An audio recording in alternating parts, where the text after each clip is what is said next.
Welcome to the show called Let's Talk Homeschool, brought to you by Apologia Educational Ministries.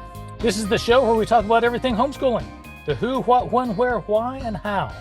We want to affirm and encourage you in the decision to homeschool, challenge and inspire you to take it to new heights, and celebrate everything you get to experience along the way in this adventure of a lifetime. I'm your host, Davis Carmen, and today I have a guest, Hudson Wild. Today's show is titled The Wild Show with the Wild brothers, at least one of them. Okay, Hudson, let's talk homeschool. Awesome. Thanks so much for having me on. It's good to have you. So I remember years ago hearing about the Wild brothers via our homeschooling, journey of its own. And now, Nice. years later, we're reconnecting. So why don't you get me up to speed and our listeners up to speed? Who are the Wild brothers? What is your family like today? And a little bit of the journey, a short bio to get people up to speed. Yeah, totally. Yeah, well, for everyone out there, your listeners, I'm Hudson Wild. I'm part of the Wild family. We grew up, my brothers and I grew up as missionary kids over in the jungles of Papua, Indonesia, and had a great homeschooling experience deep in the jungle rainforests of Papua. And so not your average homeschool experience, but a great one. My family lived over there for over 17 years. And then my brothers and I moved back here to the US to start college and kind of plant some roots. So now three of us are married off. The youngest one's still single, and my four brothers and I we run our own video production business slash ministry. So going strong, and yeah, it's a very brief kind of bio. Fantastic. So halfway around the world in the Indonesian area, your last name's Wild. I have to think being out there that you experienced some pretty wild things. So what's one of the wildest experiences you had on the mission field in Indonesia and Papua and that area? Man, that's a good question. It's hard to think of one big one because there's so many. My brothers and I, we loved going on adventures, the virgin jungles or our backyard. So we're always exploring, finding new insects to science. We loved tracking down cryptic jungle creatures and just going on hikes and kind of exploring places where no man has ever been before. So probably one of our biggest excursions was a trip to a mountain that was behind our house. We called it Misty Mountain because it was always shrouded in clouds. And the people group that we lived with, the Wana people, had never really ventured that far. It was a very high mountain, almost a little over 12,000 feet in elevation. And we wanted to go explore it because there was this cryptic canine, some kind of jungle dog that inhabited the mountain that we really wanted to get a picture of and kind of identify what canine this was. So we took like a week excursion and so many adventures along the way. But by the time we finally reached the mountain peak, there was no fresh water source. And so we had to end up squeezing moss just to stay hydrated and able to get down the mountain again. So that's probably one of our best excursions or adventures. But yeah, there's a lot of them out there. Well, I got to ask, did you actually get a picture of this canine? We didn't. All Oh of our hard no. work, we set trail cams, but it eluded us multiple times. We came very close. We track its paw prints, find its scat, set cameras, and it always eluded us. It was a pretty smart canine. But I happened to see one actually at nighttime while we were on that trip. I was out kind of investigating the surroundings of our campsite, and one of the dogs actually snuck up behind me and was watching me for a time while I was out there. And I heard something and happened to shine my light back, and there it was staring right at me. So I got to see one, but no physical evidence or proof. So Oh, cool. one of these days, we envision going back there and kind of starting up our investigation again. But now it remains a mystery. Well, we have four boys and three girls and a wooded yard in North Carolina. And our Okay. boys would definitely go on, their own little 1 day excursions, nothing like a week long and at 12,000 feet. But they would collect, all the typical critters in North Carolina, come back with peanut butter jars and little, cages of typically beetles and praying mantises and small things, maybe an occasional snake, but Love it. nothing Love as wild as looking for some, wild canine out in the woods at 12,000 feet. So that's pretty No, that's cool. great. That's where So, it started with us too, just collecting little beetles. well, and that was one of the things I loved about homeschooling is we could send the kids outside and basically just say, go explore creation, go find something, collect some bugs, collect some rocks, some leaves, and kind of discover what God has put out there. So As a missionary 100%. family, but as a homeschool family, how did that kind of blend together? What was your homeschool experience like on the mission field? Yeah.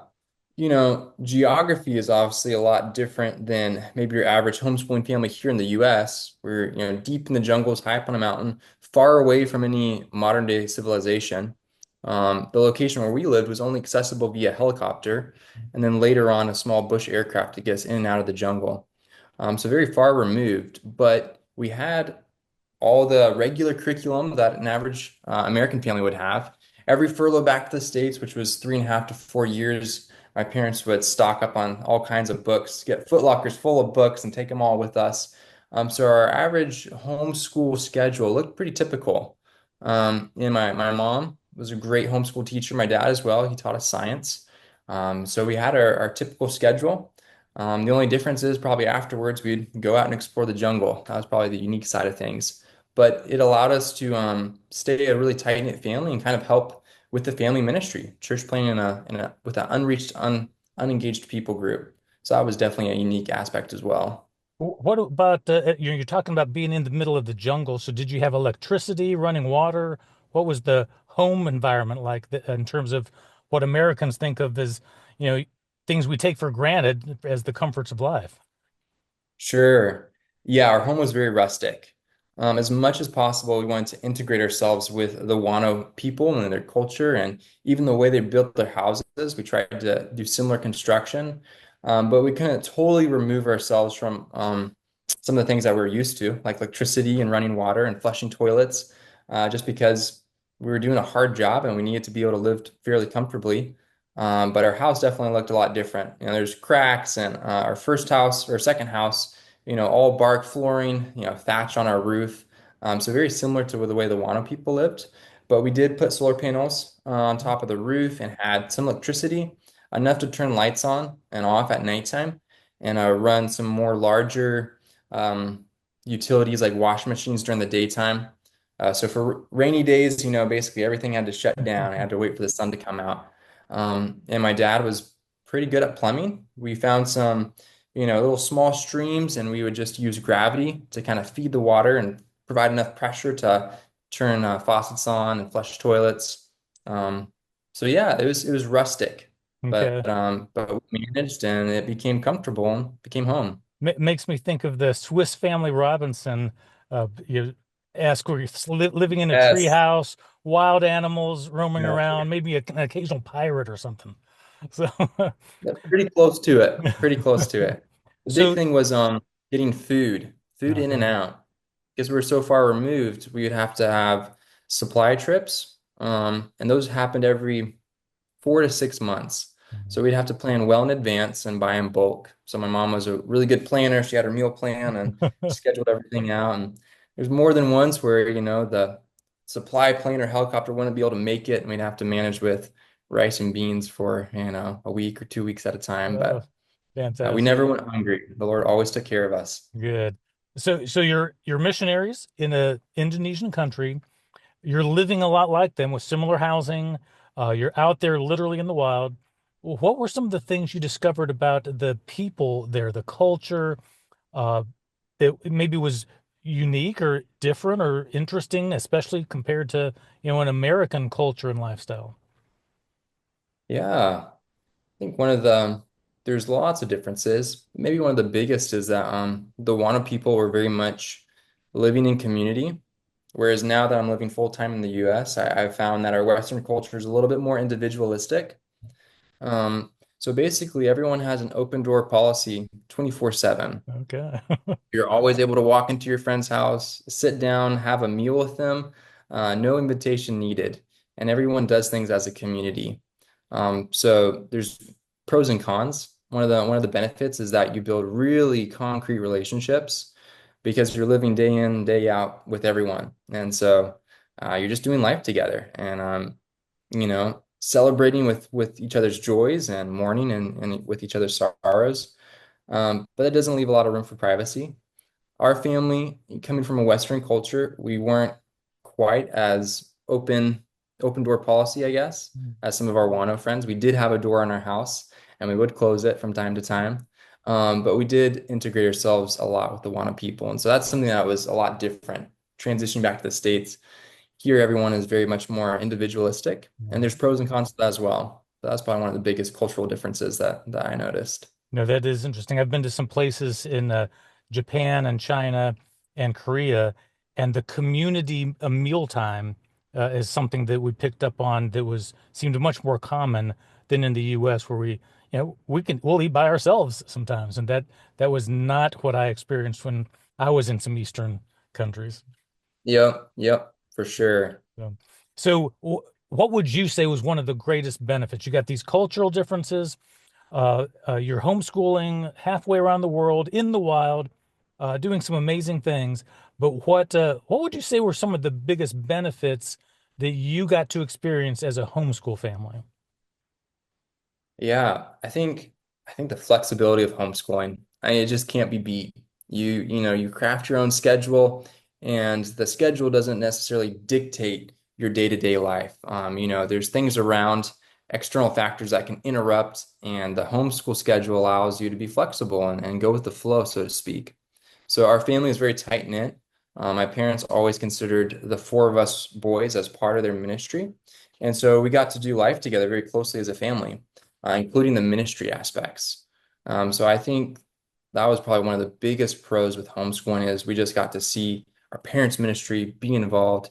Sometimes our homeschool schedule got interrupted because of maybe a medical emergency that we'd all have to pitch in and help out.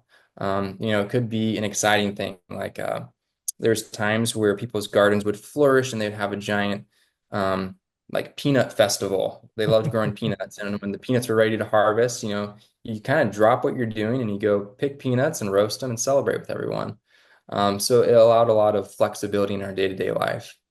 Did you see any of the local culture come into your own family that maybe has lasted? Some things that you continue to do because it you were there so long that it just kind of became ingrained into your own family culture. Yeah. Um, it's a great question. A lot of the vocabulary Okay. has. We grew up speaking the Wana language from an early age, and there's so much fun knowing multiple languages, but the Wana language in particular is very beautiful, and there's a lot of words that don't translate to the English language. There's just not an equivalent. And so we find ourselves using different Wana phrases or words kind of in our day-to-day life to supplement. And that's one thing that's just stuck. You just can't get rid of. So It's is that become kind part of of our. like a is that like an inside family joke if you start talking that language to each other? For sure, yeah. Or you don't want someone to know what you're saying in Walmart. You can kind of slip a little Wano phrase in here and there, and no one can understand it. Yeah, That's awesome. That's awesome. So tell me, I want to talk a little bit more about your homeschool experience. So you clearly gained some wonderful experiences as a missionary family. I'm hearing that everybody had a part in the mission as well as cooperating with the homeschool piece, the learning, and Mhm. trying to make that happen and not skip out on the homeschool part.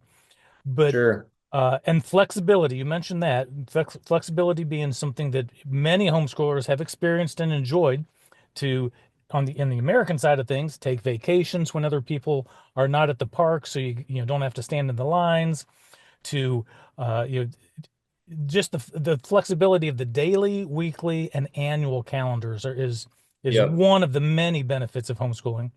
But in your family's situation in particular, as you're doing something with this global mission mindset, what would you want to say to families in America where they can take the same kind of thing? They're having a homeschool experience. They have a heart for all of God's people around the world, not just in the state or country in the US where they might be living. But how can American homeschoolers have a global mission kind of like your family did and incorporate all that together? What are some suggestions you would have for them? Yeah, well, I haven't mentioned this, but yeah, one of the biggest perks to homeschooling is being able to be discipled by your parents. It's just one of the many benefits is that your parents get to pour into you day in, day out, God's word, good doctrine, but also lifestyle. You're living together, you're being discipled by your parents, and their lifestyle shines through. And I think, most often actions speak louder than words. And so for parents to be able to have their kids, 5 days well, 7 days a week, but those school hours just pouring into their kids and giving them a good, strong biblical worldview, um, out of that will obviously just naturally outpour a heart for the nations because we see that in God's word. That was Christ's last commandment to his disciples. Go and make disciples of all the nations, starting in Jerusalem and then Judea and Samaria to the ends of the world. That's something that we're still accomplishing today and something that every single believer is called to play a part of, whether that's sending and living sacrificially and sending, or that's going yourselves. And so I think the homeschool parents can just pour that worldview into their kids, and it just becomes an integrated lifestyle.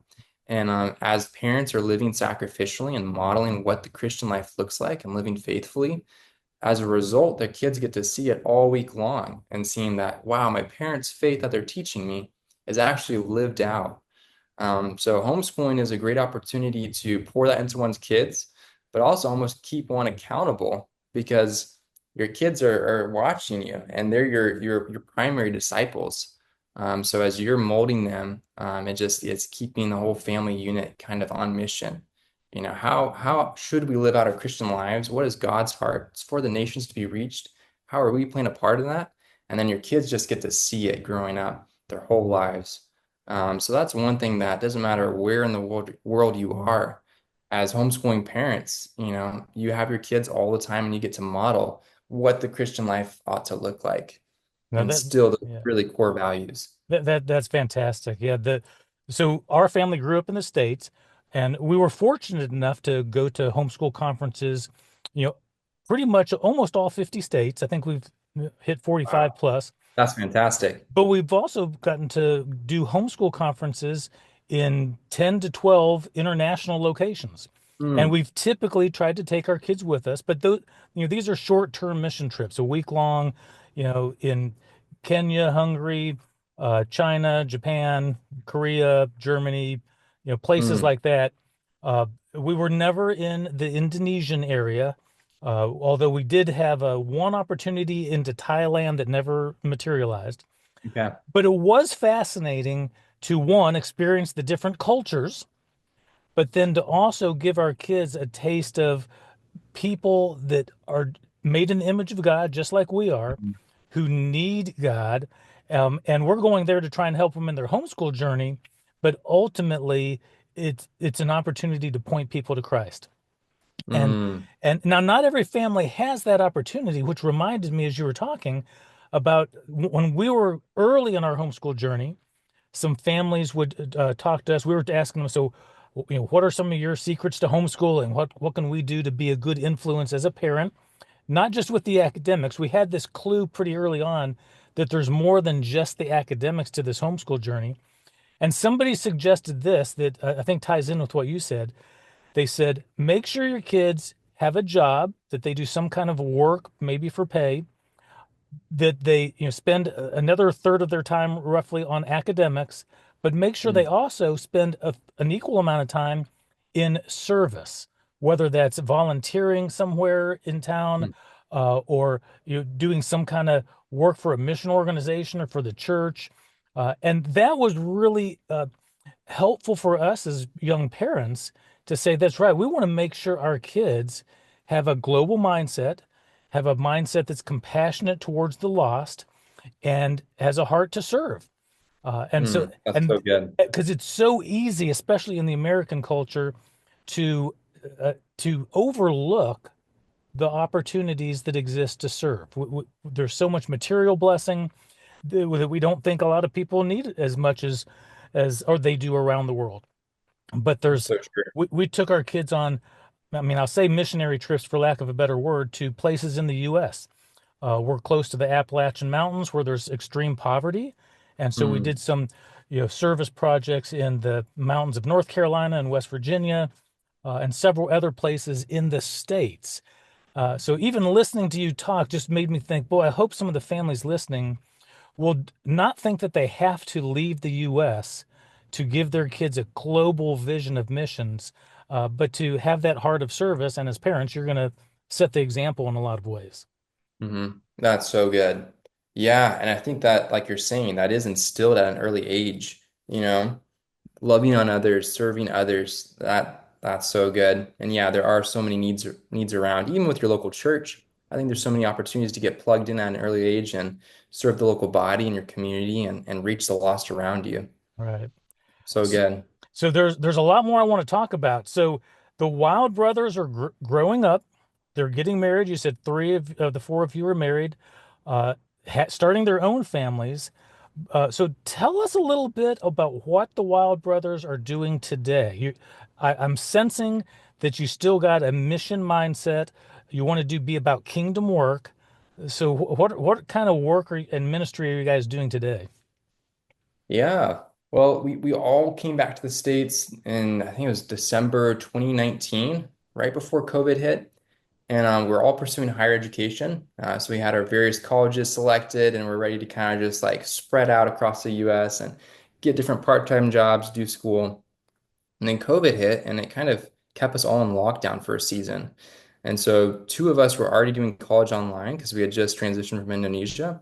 So we just continued doing our online courses and needed to pay the bills. And so growing up, one of our hobbies and kind of part-time jobs were creating video resources. Some of our series was distributed through Answers in Genesis. We loved the Christian homeschool community and wanted to make resources that inspired kids to international missions, but also adventure in God's creation. We love the science aspect. So we kind of picked up the family business and kind of ran with it instead of part-time, kind of creating it into a full-time gig. And every year we kind of commit to the Lord, and He could just continue to bless along the way and make it evident that this is kind of the direction that He had for us during this season in the U.S. Some of us want to jump into full-time pastoral ministry, and my wife and I have a heart to go back overseas. But during this time in the States where our families are young and growing, the Lord kind of laid it on our hearts to continue a video ministry and create good content, wholesome content, but with a missional backdrop. So that kind of led us to do some reality TV shows here in the States and video resources. And eventually we need a place to house all of our content. And we created a streaming platform called Wild Brothers TV.